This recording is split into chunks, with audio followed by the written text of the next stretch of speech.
Okay, that was pretty good. That was pretty good. Yeah, no. Keep on. But then when he talked about quenching the desire, he kind of screwed it up. Like, I like the fact that the love is lifting you higher and higher, but it doesn't quench your desire. And that's, he should recognize what he's doing. Unless he's just trying to be more paradoxical Well, I think, than I think what he means, and this is Jackie Wilson. I think what Jackie meant was that it quenches your desire in the unquenchableness of it. In fact, that's what Gregory says when he says, how does he put it here? He says that God didn't go back on his promise of his promise did not prove false, right? I love it because you'd think oh, this is great, but that means God said something false. No, but his promise did not prove false. That he would see him, right? But he does very specifically say, but he did not promise any cessation or satiety of the desire. So I think Jackie. I think Jackie's probably remembering when he read Gregory of Nyssa from when he was a lot younger. Yeah, he forgot the wording. He should have reviewed it before he wrote the song. And I love it. Keep it climbing higher and higher, step above. Oh yeah, man. But that's getting ahead of ourselves here. No, I was talking about Jackie. I mean, he's almost quoting him. Yeah, I know he is. He is almost quoting him. There's always a step above. Actually, I mean, maybe we just want to move right there, right? But before we start that, you have to start at the base of the mountain. Well, no, we already got past that, right? We did that last. But I think okay, we got to talk about this. This blew my mind. Okay, this is on page 98, right when we start the heavenly tabernacle here. When he he basically says Christ is the heavenly tabernacle. Mm-hmm, yeah. But the way he explains it is what I feel like I've been moving towards this for years now. And I just needed some real confirmation in someone that I really trust that what I say lots of times in class is actually true. You always wonder. But when I see St. Gregory of Nyssa, one of the three Cappadocian fathers, say this, then I feel better about myself, right? And this is paragraph 174. I think it's no, it's not paragraph one. Yeah, yes, it is. It is. It's the one where I wrote yes in the margin. Yes, I wrote lots of stuff in the margin here. Okay, so let's just read it here. Taking a hint from what has been said by Paul, who partially uncovered the mystery of these things, we say that Moses was earlier instructed by a type in the mystery of the tabernacle, which encompasses the universe. All right, that's a great phrase right there. Mm-hmm, mm-hmm. This tabernacle would be Christ, who is the power and the wisdom of God, who in his own nature was not made with hands, yet capable of being made when it became necessary for this tabernacle to be erected among us. Thus, the same tabernacle is, in a way, both unfashioned and fashioned, uncreated in preexistence, but created in having received this material composition. So there's two things going on here, right? Christ is the heavenly tabernacle, not made with human hands. And yet he's also the earthly tabernacle because he is made by human hands in the incarnation. But I think I think that's an amazing point that you could talk about a lot. But I think even more than that is that he encompasses the universe. So that if we talk about Jesus Christ, I mean, to me, this is the destruction of all sort of reductive, mechanistic, instrumental understandings of Jesus Christ as the salvation of the world or something like that. Right. I think what's happening here is there's a recognition that Jesus Christ in a real sense, is reality, right? And he says it again on the next paragraph near the bottom. It says that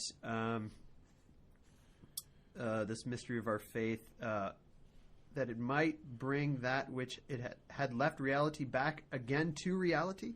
This is the only begotten God who encompasses everything in himself, but who also pitched his own tabernacle among us, which is exactly the language of John 1:14. Yeah, right? Yeah. And then in 177, he goes on, not page, sorry, paragraph. Oh yeah, paragraph. Yeah. For the power which encompasses the universe, in which lives the fullness of divinity, the common protector of all, who encompasses everything within himself, is rightly called tabernacle. Yeah. And this is he doesn't mention the in you we live and move and have our being. I think he did earlier, but not in this context. Yes, because when I read this, I was thinking Augustine. I was thinking this is just like Augustine. But I think that's a beautiful image that you have the tabernacle of all of material reality, which itself is present within it. Mm-hmm. Right? And this is an incredible paradox that you have the tabernacle have within it itself. Yeah, right? Yeah. It's and this is why Christianity just isn't a religion among religions, right? You can't say that this is just our way of looking at the world, and we put our hope in this one dude, just like the Buddhists put their hope in Buddha, not in the same way, right? But whatever, right? But really, this is really radical. What I'm saying is everything that's true about anyone ever, about any historical context of all time, exists within Jesus Christ. That he is the universe. And this is Beirut. For those of you who were in Rich's or his French mysticism. Yeah. I forget what it was called. French school. Yeah. His French school class, where you guys read a lot of Beirut. I remember de Lubac quoting Beirut, saying that Jesus Christ is a universe. Yeah. And I think what we really want to say is he's the universe, right? So not in a monistic pantheistic way, right. but in some mysterious ontological way, that it's not just Jesus is the most important thing that ever existed, but Jesus is existence that became a particular, and that this is. Yeah. I mean, this is even more paradoxical in some sense than God becoming man, is that everything became a man. Yeah. Right? Even other men became this one man, right? But I think this also kind of goes to the anthropology of Nyssa, which in one sense gets expanded into an entire ontology.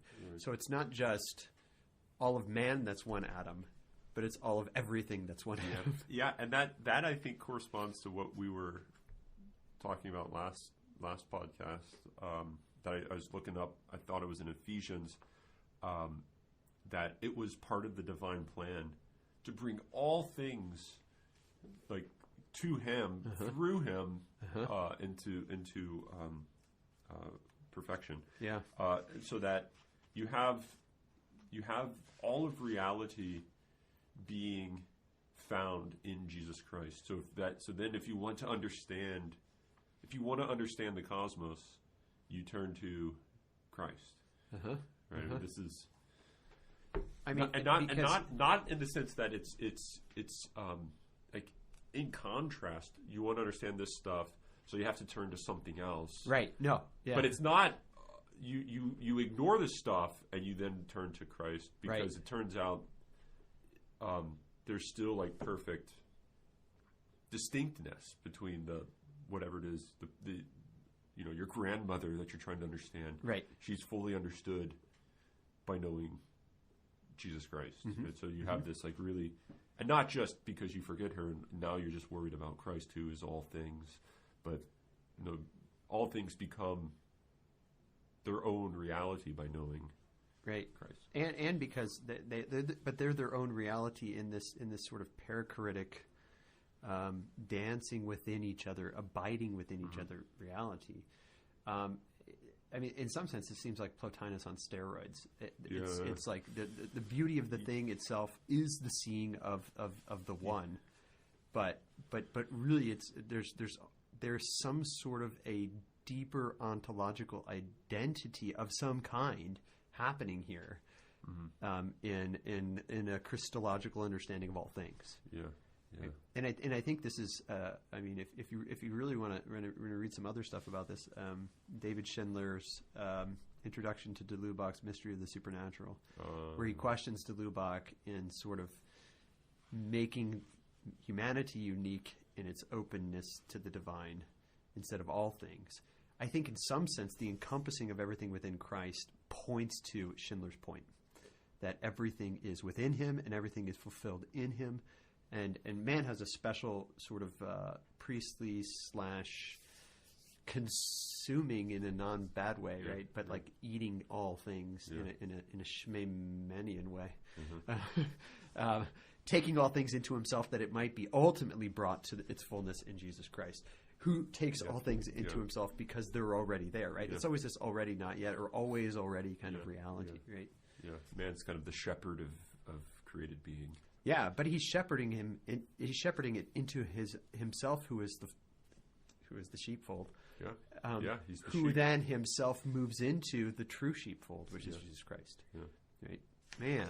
So that there's actually no distinction. Then I mean, there's distinction, but there's no separation. Separation. Between the flock and the shepherd. Right. The head and the body. Right, which is why, and he says this also in the earthly tabernacle when he identifies the earthly tabernacle as the church. This is on page 101, paragraph 184, right at the beginning of that section.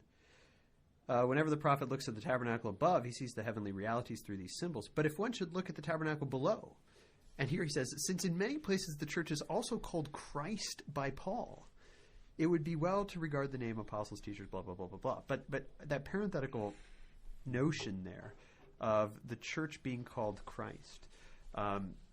Pius XII's encyclical on the mystical body of Christ, Mystica Corporis Christi, makes this point as well, where he says that the church or Christians, I think he's talking about the church actually, the church is called another Christ, and sometimes just simply Christ. Yeah. So, and I think the reason that you can call it another Christ and also Christ, or even the bride of Christ, or, people ask me this all the time, how can the church be the bride of Christ and the body of Christ, right? That doesn't make any sense. And I always say it makes sense because what you're trying to do is somehow F the ineffable. Yeah. You're trying to F the ineffable. That sounds great. But you're trying to express the mystery of Trinitarian perichoretic indwelling, and whatever it means that there's one God and there are three persons. You're trying to express that because we're being taken up into that, into the same. Yeah. I mean, into the same reality. Right? I mean, that's really I think that's what divinization is all about.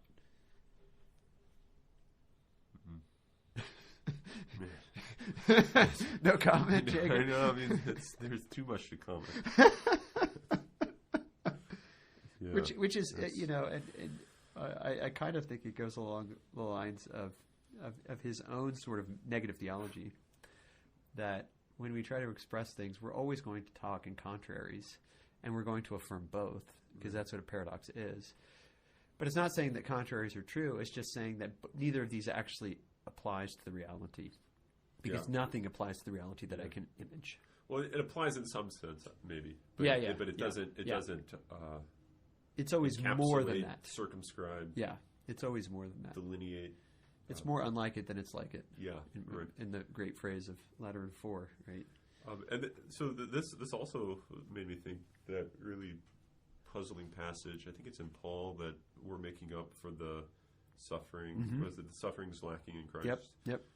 Colossians, where and I think you have a way to understand that in light of this, because when you realize that the church isn't exactly a separate reality from Christ, that the sufferings lacking in Christ are, it's not like, oh, we're then like we're sharing in a suffering that's not Christ's suffering, right?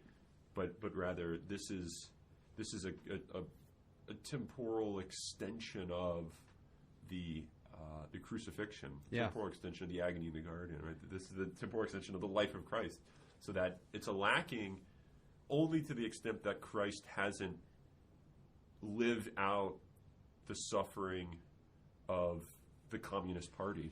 Or how about this? Maybe he has, and it happened in the Triduum, and that if we think all of creation, if Christ is, in a sense, all of creation, and he's subsumed into this one particular, then why could we not also say that this is just another mode of the living out of the suffering that Christ himself suffered, right? Because in a sense, his suffering is, I want to think of it as like, gosh, we are so technological, as the zipped suffering of the world, right? The compressed file. Yeah, in a sense. I mean, Oliver Crisp would love to hear this, right? Yeah.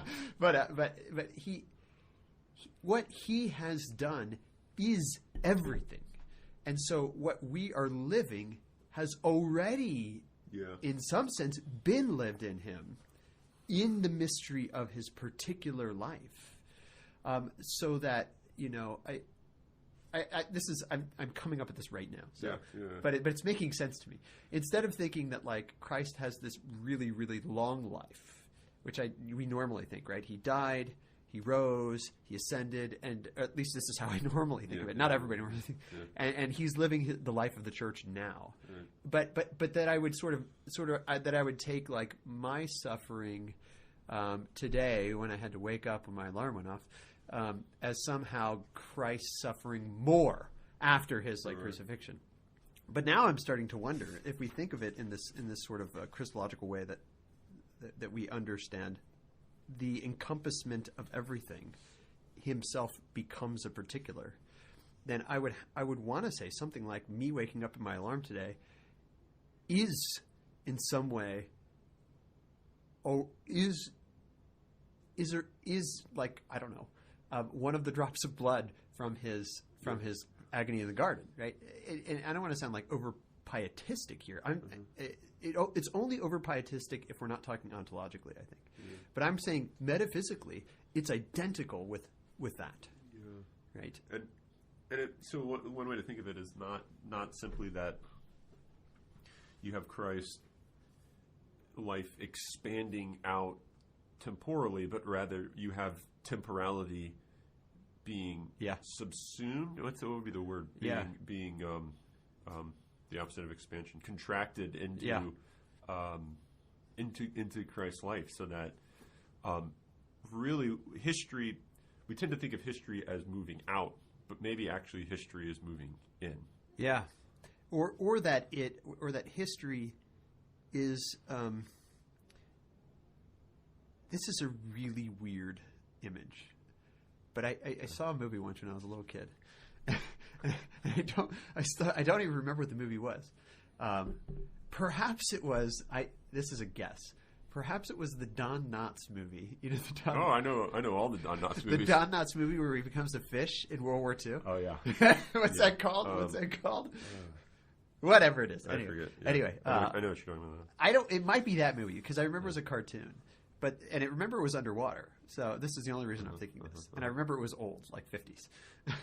But there was this can of like seafood, and then there was a picture on the label of the can of a fish holding a can of seafood, the same can, and on that can was a picture of a fish holding a can of seafood, and there was this like movement that happened with the movie where it like went into the picture and into the next picture, and it was like this like diving in, and so I wonder if like what we're living now, I don't know if this helps at all, this analogy, but I wonder if what we're living now just is that thing there, that smaller can that has already been lived out within, in some sense it's within another can, a bigger can, right? Within the world. Yeah. But at the same time, it just is the world. So you have like history, you can talk about history on different levels.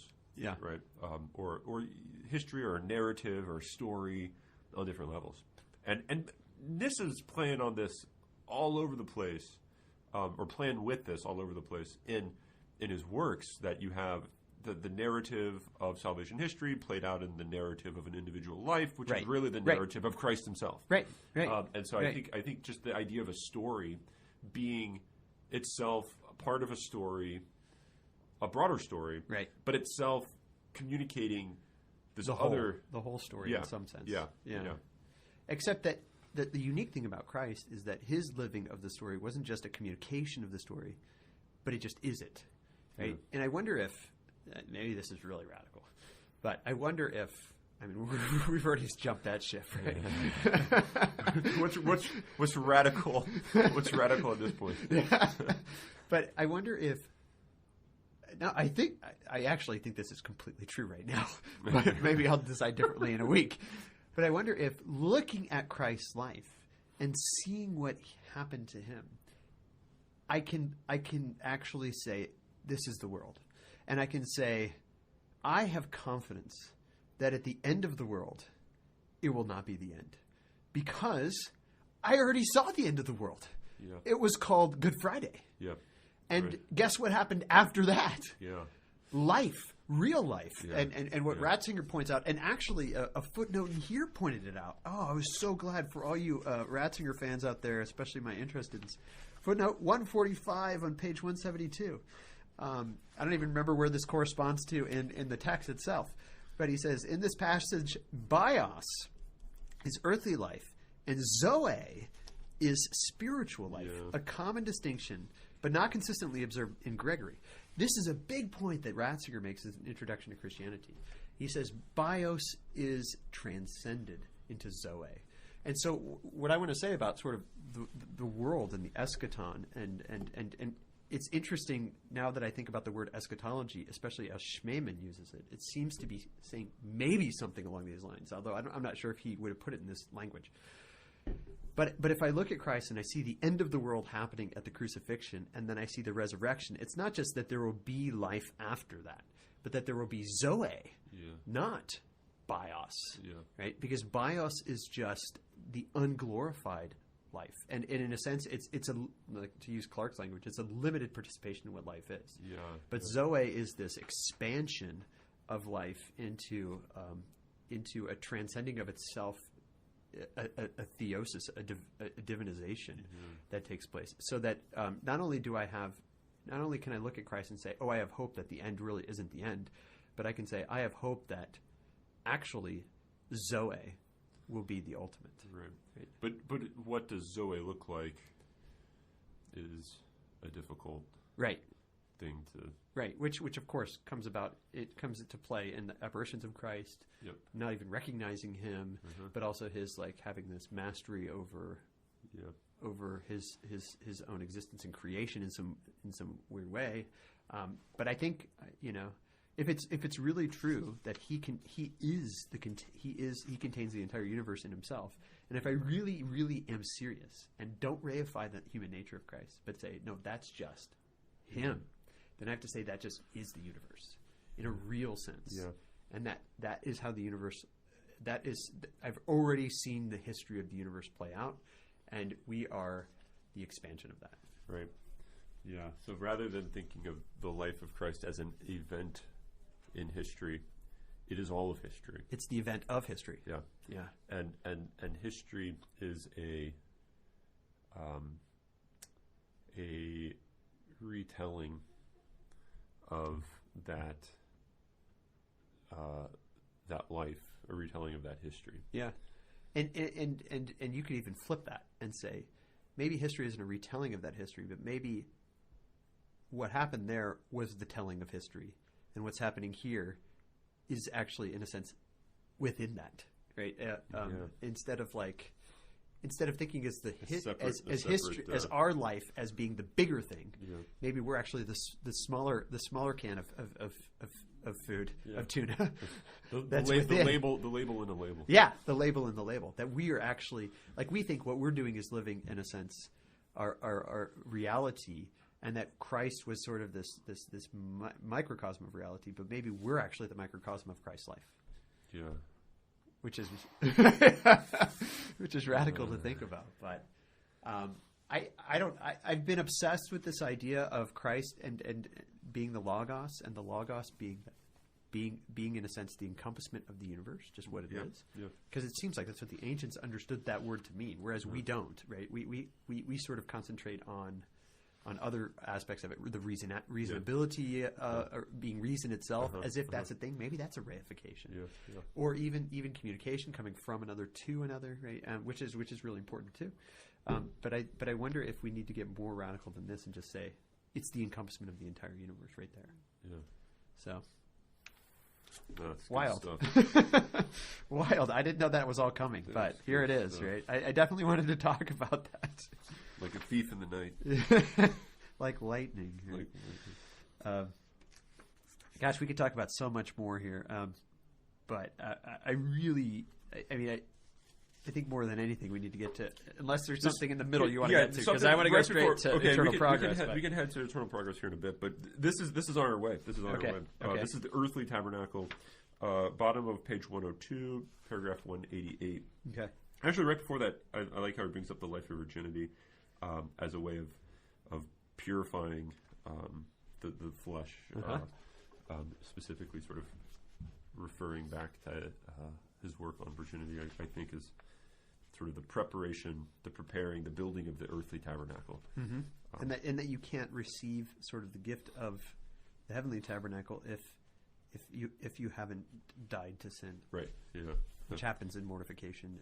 And as he specifically says, mortification is an ascetic way of life. And the two tabernacles seem to be similar to each other in ways. In some sense identical, I think. Right? Yeah. So, but then 188.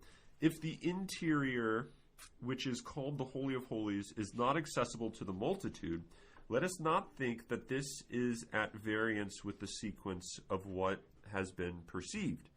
For the truth of reality is truly a holy thing, a Holy of Holies, and is incomprehensible and inaccessible to the multitude, since it is set in the secret and ineffable areas of the tabernacle of mystery.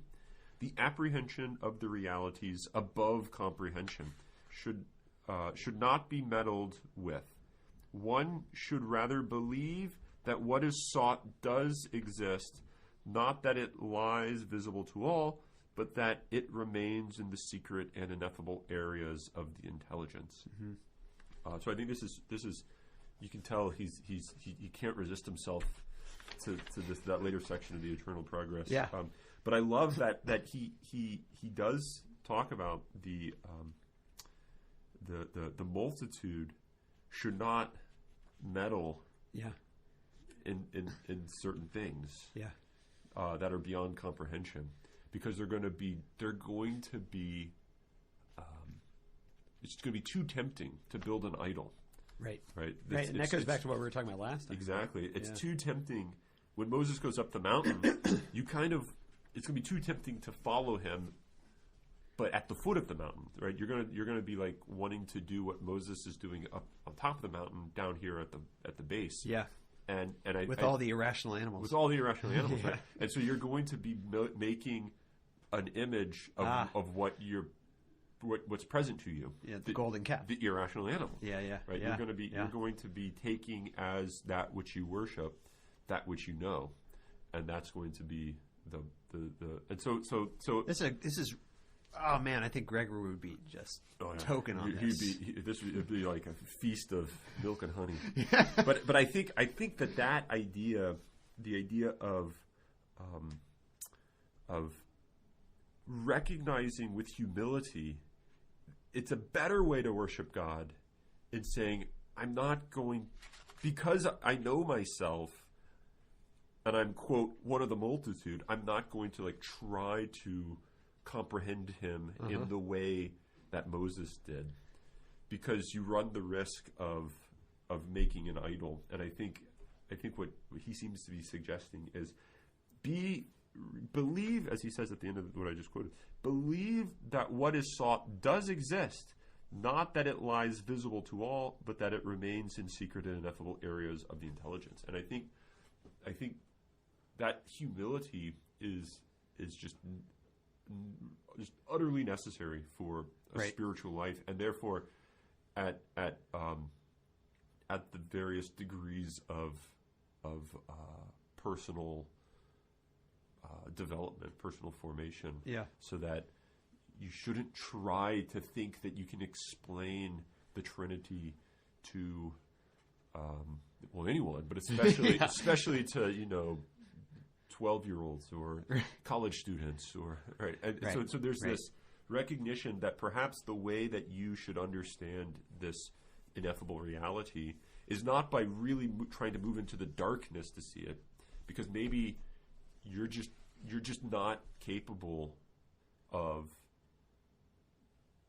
And this could maybe not be through any fault of your own, but Right. you're just not Right. capable of seeing in the darkness, whatever that means. Right. Right. But maybe, we could maybe even say that once you admit that, you already find yourself surrounded by the cloud in some Yeah. sense. Yeah. Because what are you saying? I can't know God. I can't know God like Moses Yeah. knows God. And then all of a Yeah. sudden, what is it? It's in your not knowing that you know, right? Yeah. It's in your not Yeah. seeing that you see. Yeah. Now, you still have to do yeah. all the stuff, Yeah. right? Yeah. As And it it talks about, right? It's only on this path, going back to page 92, right? It's only on this path of the person who's done all the things that Moses has done that he can. It is who then advances to contemplation of the transcendent nature. Right. So you have to be purified, right, in a life of ascesis. But that recognition, I'm one of the multitude, I should not do what Moses does, is already making you not one of the multitude. Yeah. Yeah. Right. Yeah. Because you're saying, I'm not going to meddle with that stuff, right? Yeah. And I wonder if That's like John of the Cross taking the life of Moses and like putting it on steroids. Yeah. And because he's basically saying the way up the mountain is to say, I can't ascend. right, because the rungs of the ladder in the picture that he drew are the word nada. Right? So I mean that says because it does. I mean it. I think there's a little more he could have done here. Uh-huh. I mean, I'm not like critiquing. I mean, sure we can. Yeah. We can. But I mean, I'm not saying he did a poor job, but I think more could have been developed. Yeah. On this particular idea of the multitude, and yeah, And the humility of not trying to pursue that which you can't understand, quote unquote, adequately, whatever that means, Right. for knowing an ineffable. right, because knowledge there means something else, Right. than Right. we normally use it as. Right? Now Okay. we could get way into the priestly vestments, which there's some interesting stuff there. I also think there's interesting stuff on the tables of stone, especially on the two different tables of stone, right? Yeah. One point that I do want to make before we move forward is 108, 205, paragraph 205, where his anthropology of the oneness of man is imaged in the oneness of Israel, right? So there's this really sort of difficult passage in Exodus, and if you've never read it, I really recommend reading it. Moses comes down from the mountain, hears the drunken singing, right? Yeah. And then we hear about the golden calf and Moses throwing the tablets down, but then we kind of forget what happened. And I don't know if I don't remember if it's Charlton Heston's fault that we don't know anything else, because I don't remember what happens in that movie. But it might be that it's his fault, because what happens then is very intriguing, and there's a lot of commentary on this in the Fathers, I know, and I think it needs to be brought up more. Two big things that I want to point out. The first is, and he points this out, what does Moses do with the golden calf? He grinds it into gold dust, pours it or dissolves it, not dissolves it, but puts it in the water, and then makes the Israelites drink it, right? Which he has some commentary on how sometimes you can see this in a bad way and say you are taking demonic communion here, right? In some sense, right? But he sees this in a good way, and he actually sees it as the error. This is page 107. The error of idolatry utterly disappeared from our life, being swallowed by pious mouths, which through good confession bring about the destruction of material godlessness, of the material of godlessness. And the footnote says something like, he's talking about the 4th century after Constantine makes Christianity the religion of the empire. All of a sudden, all these people become Christian, which of course causes monkeys with masks, but at the same time starts to destroy idols, right? And he sees this as very good. And so I think that the drinking of the gold dust of the golden calf is really an interesting episode that we need to think about more. But the other episode, and the one that I was thinking about more about this anthropology, is the Levitical killing of. I mean, they just go around and they just slaughter of their own people. Right, the Levites, they come and he says, "Get your swords and go kill people." And does he say whether brother, friend? Yeah, like yeah. He says, he says, yeah, where does he put it? Right. There's no distinction. Death came to everyone they met without preference. 107 at the bottom. No distinction was made between enemy and friend, stranger and neighbor, kinsman and foreigner. And his explanation of this is very interesting, though. He says, 205, this account provides the following useful lesson. Because the Israelites in a body agreed to the evil, and because the whole camp to a man participated in it, they were all without distinction scourged. It is like someone punishing a person caught in the evil act by whipping him. Whatever part of the body he may hit, he tears to shreds with the scourge, knowing that the pain inflicted on that part extends throughout the whole body. The same thing happens when the whole body united in evil is punished. The scourging inflicted on the part chastens the whole. Yeah. And so the next paragraph at the bottom, while not all are struck, the blows upon some chastise all and turn them from evil. So this sort of like, again, this anthropology of the oneness of Israel here, which is a sign of the oneness of humanity, the one Adam. If you look around the world and this is kind of an answer to the problem of evil in some sense, right. Or at least hinting at that. If you look around the world and you say, why did that person die and not me? Gregory wants to say something along the lines of, yeah, I know, we all deserve death, right? Isn't it merciful? And he says something about God's mercy in the midst of this. God is so merciful. Or maybe I'm thinking of Augustine again. God is so merciful in that, I am thinking of Augustine. In his Confessions, he talks about all of his loser friends who are still losers after a long time. When he started like changing, he's like, why did I change? Because you're merciful to me, God, right? I deserve to be a loser too. And really, everybody deserves this infliction of punishment. But because of the unity God inflicts it on some, because we're all united with each other, that still chastises and brings about a change of heart of those who are living, which is a fascinating way to look at this. Right? I don't know if you had any comments on that, but no. At the bottom of that page, 108, paragraph 208. I like the it is possible, or for not everyone is named brother or friend or neighbor in a good sense by Scripture. It is possible for one to be both brother and foreigner, both friend and enemy, both neighbor and opponent. These we perceive as our innermost thoughts, whose life brings about our death and whose death brings about our life. I think there's this idea of the are you a neighbor or are you a foreigner? Are you a friend or are you an enemy? And I think he seems to be making this really paradoxical move to say you can be someone can be both.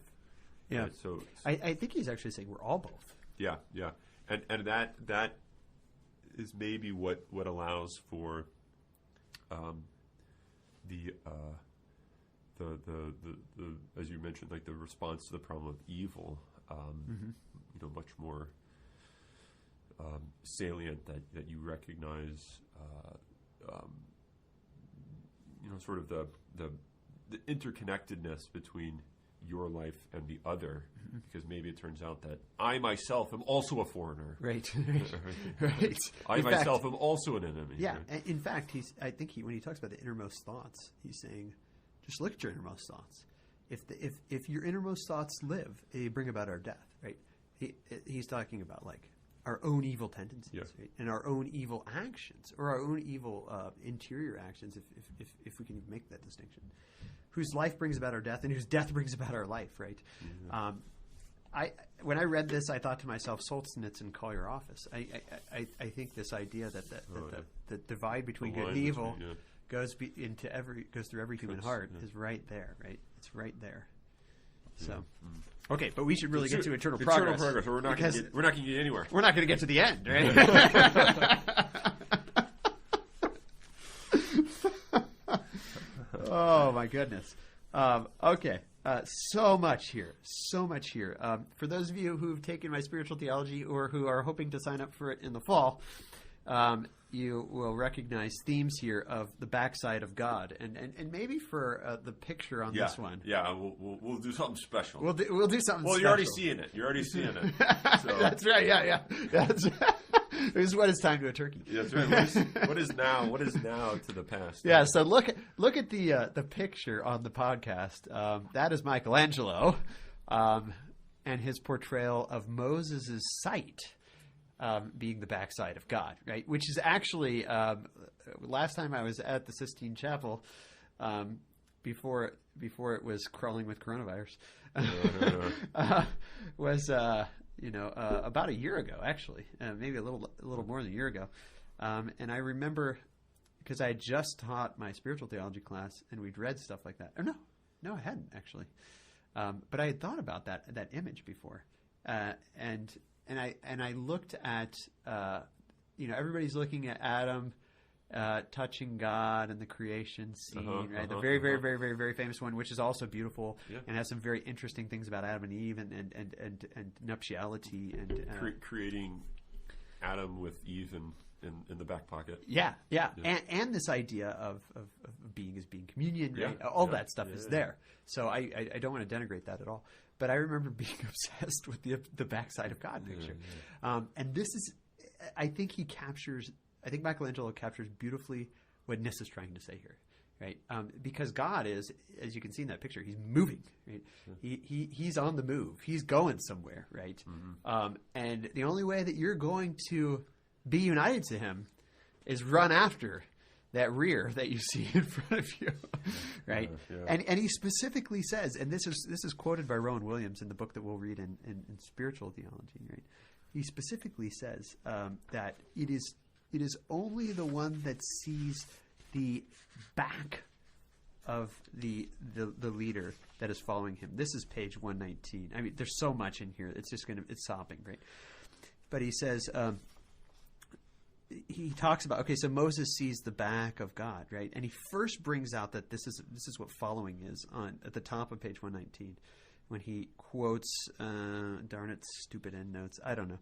He quotes something that says, follow Yahweh your God, right, as the law commands, right? So he says seeing God's back is actually the sequela Yahweh, right, the following of God, of Yahweh. But he goes deeper into this in 251 because, of course, he's going to identify Jesus Christ with the God of the Old Testament. Right? So when the Lord spoke to Moses, this is 251, but when the Lord who spoke to Moses came to fulfill his own law, he likewise gave a clear explanation to his disciples, laying bare the meaning of what he had previously been said in figure when he said, if anyone wants to be a follower of mine, and not if anyone will go before me. He doesn't say that. And to the one asking about eternal life, he proposes the same thing, for he says, come, follow me. Now, he who follows sees the back.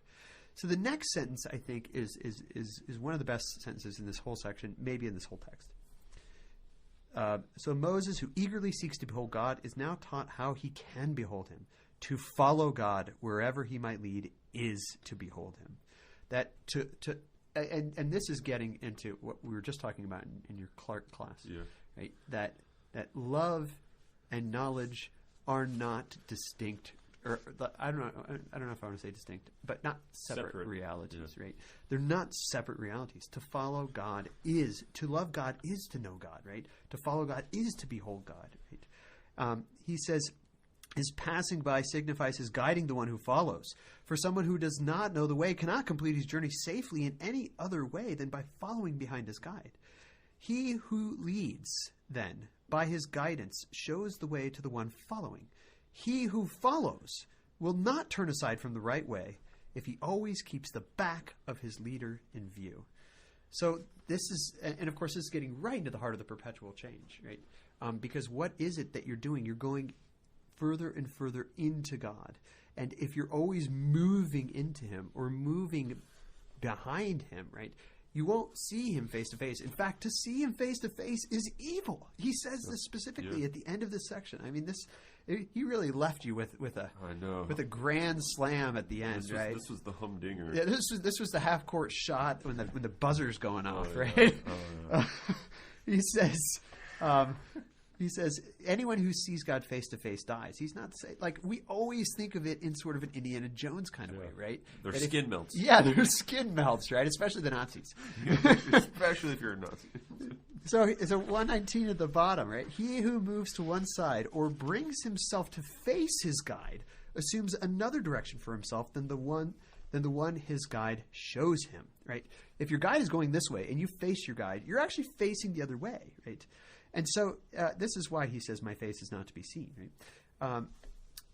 If he does so, his course will certainly be in the opposite direction, for good does not look good in the face, but follows it.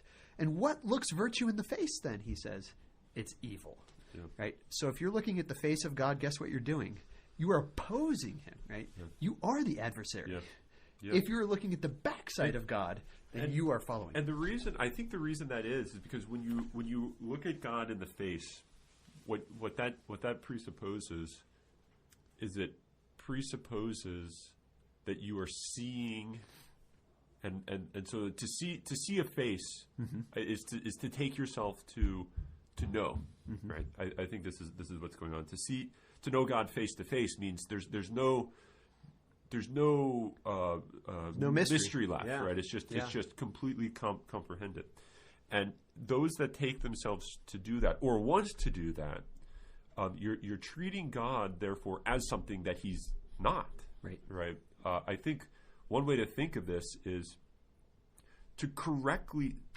And so the eternal. I mean, there's a lot that's going on that's really, really mystical in this. The eternal progress section begins. How does someone who Scripture says saw God clearly in such divine appearances face to face as a man speaks with his friend? So so in some ways you have Moses described as in some sense seeing God face to face, but then at the same time at the end, he who sees God face to face shall not live. Right. The way that I was thinking about this is, here's how Moses saw God face to face. He saw his backside. Right. He saw him as a follower, which is to correctly see God. That's to correctly know God as face to face, if you will, right? The person who says, no, the backside of God isn't good enough. I want to know God as He really is. Right.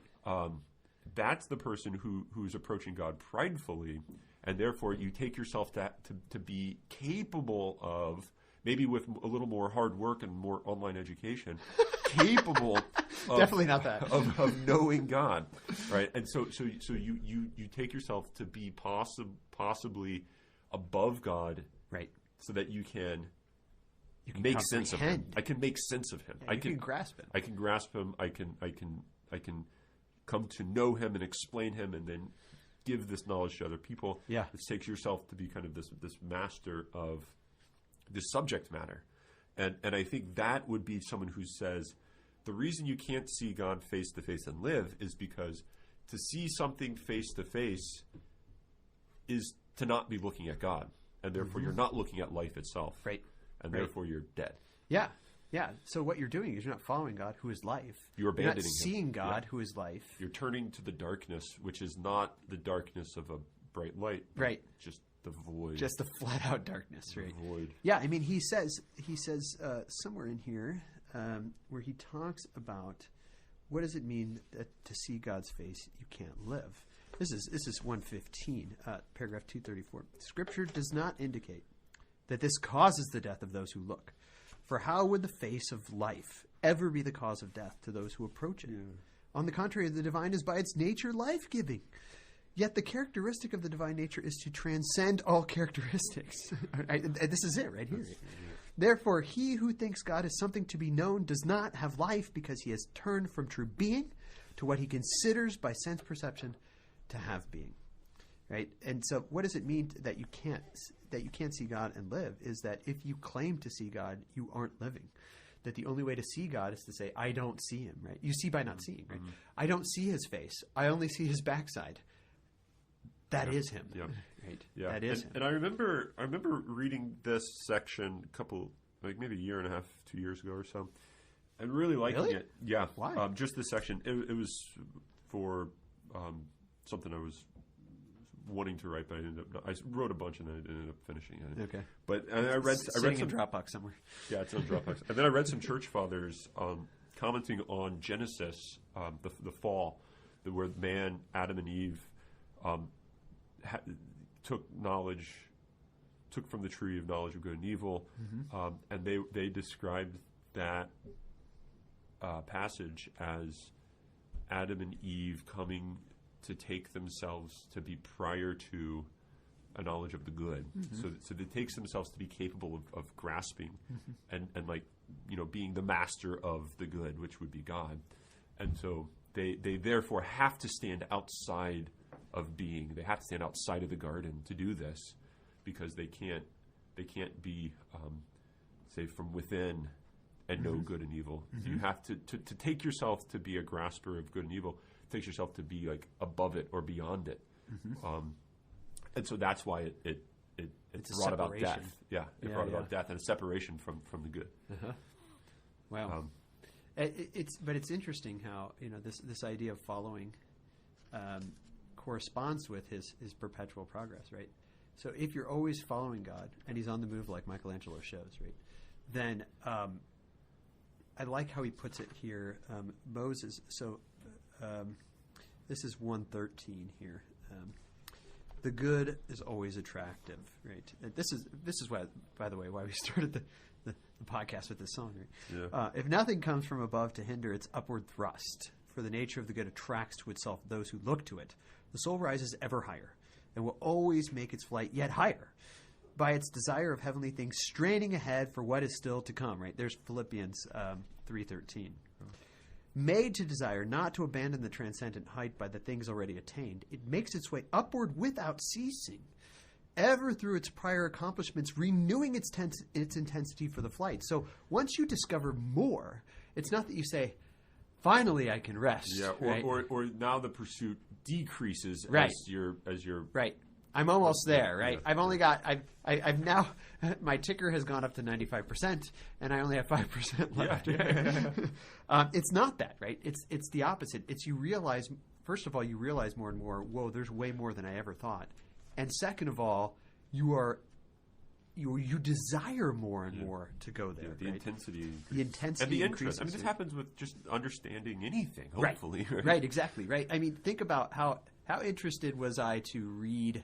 I don't know, Love and the Postmodern Predicament by David Schindler, before when I was, 20. I was like, I'll read it if they make me. Yeah. And now I'm like reading it for fun. Yeah. Or maybe how interested were some of you to read Gregory of Nyssa? Maybe at the beginning of the class, somewhat interested. But hopefully, as time went on, you found yourself more and more interested. Maybe not, but maybe more and more interested. Hopefully. With him. I mean, that's just the nature of knowledge. Right. Because it's the nature of being, right? And you're entering into it. But he keeps going here, right? So that next sentence, activity directed toward virtue causes its capacity to grow through exertion.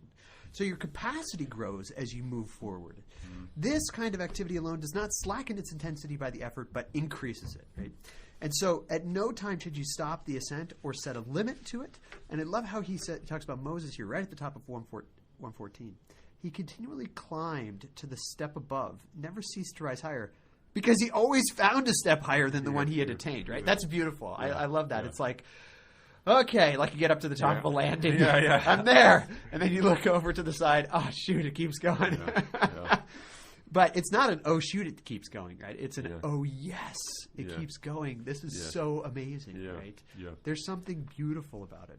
It's kind of like when you're climbing a mountain and you're only, and if you've never climbed a mountain, you should, and you're not doing it simply to get to the top, but because you like the scenery of being high up.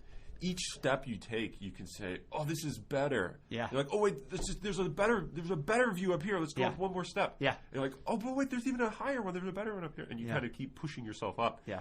not because you're trying to bring this to an end, but because you find each step is itself better than the last. Right, and that's why he says in 230 on the same page, right? Although lifted up through such lofty experiences, he is still unsatisfied in his desire for more. He still thirsts. He has to attain as if he had never partaken, not according to his capacity to partake, but according to God's true being. Now, this is a bold move, right? And he says he uses the word boldly in some place. Mm-hmm. Yeah, it's at the bottom of that page, right? And the bold request which goes up the mountain of desire asks this: to enjoy beauty, not in mirrors and reflections, but face to face. The divine voice granted what was requested in what was denied. I love this, right? Showing in a few words an immeasurable depth of thought. The munificence of God assented to the fulfillment of his desire to see God face to face, but did not promise any cessation or satiety of this desire, right? So the one who looks up to God never ceases in his desire, never ceases, because there's always more. There's always further and deeper to go. Yeah, and I think. Can we go back to 231, paragraph 231? Oh yeah, no, I was going to go back to that. Go for it. Okay. So I'll just read it. Did you notice the footnote 311 though? The end note. The 311 has grassroots. Have you know that's 311? The band 311. You're really bringing out the 90s here. I know. Okay, but the word love there is actually eros. Which the footnote says something like it is a more intense, to Gregory, it's a more intense form of agape. Yeah. Man, this is like pseudo-Dionysius. You are just a thief, man. You're stealing Saul from Nyssa. Yeah. So 231. Yeah. Such an experience seems to me to belong to the soul which loves what is beautiful. That's sort of like erotic towards the beautiful. Right. This is for all you Platonists out there. For all you erotic people out there. Platonists. Hope, and this is interesting. Hope always draws the soul from the beauty which is seen to what is beyond. Mm-hmm. Plotinus. Yeah. Always kindles the desire for the hidden through what is constantly perceived. Mm-hmm. So this is the necessity of hope. This is why hope is so essential to the Christian life. It's what makes the pursuit of the ineffable not a misery. Oh shoot, there's still more to go. Right. But no, this is actually sort of pushing you beyond beauty, right? It's the hope of what lies beyond beauty, and a recognition in the human nature that I was born for this. Yeah.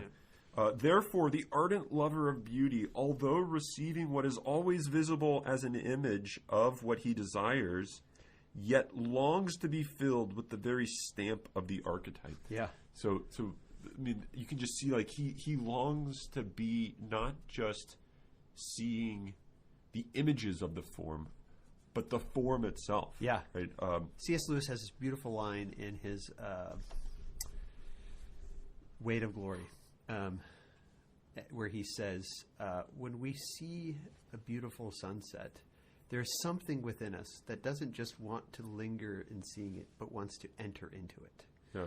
And I think that's a good explanation of what beauty is. Yeah. It's this recognition that there's something that I have a desire for the hidden through what is perceived. Yeah. And in Plato's Symposium, I mean, it's all about erotic love, so it gets a little PG-13, if not a little beyond. But he says the desire for beauty is the desire to actually unite yourself with the beautiful, which is sort of the basis of sexuality. It's the desire to enter into the beautiful for the sake of union, right? Right. And so it's sort of as I said in class, it's a pagan theology of the body. Yeah. Which is why nuptiality is in a real sense one of the most beautiful in a non sort of like generic way of saying beautiful in a transcendental Platonian kind of sense, beautiful in a way that because nuptiality in some real way images being itself almost better than anything else, maybe better than anything else. Right? But we have this desire. I mean, even in the midst of marriage, you don't just desire your spouse. You in a sense desire to like melt into the person and become one with the person, right? I mean, and this is, in a sense, it's the beyond that's perceived in sexuality itself. This is the myth of in Plato's Symposium. Benedict quotes it. The myth the myth of creation and the splitting. Who wrote the frogs? I can't believe I'm forgetting the guy's name. I don't know. The clouds. Aristophanes. I was about to say that. Okay. Aristophanes' myth of the man being split into two, Yeah. and he desires to be brought back to his missing half. Yeah. So much so that all he wants is to be sewn back together into a unity. Right? Yeah. That's what love of the beautiful. It's funny, desires. though, because I think someone who's never read Plato or Ratzinger or Nyssa or Plotinus or any of these dudes would recognize this exact desire. Yeah. It's not that insofar as we've overcome the distortion to grasp and eat for ourselves, but instead to be for the other for the sake of unity, right? Yeah. I think we all recognize this, right? Yeah. Which is just fabulous, right? But that being said, we should take it out of here. Okay, let's as we ascend. Mr. Ford Jackie. As we ascend, we descend.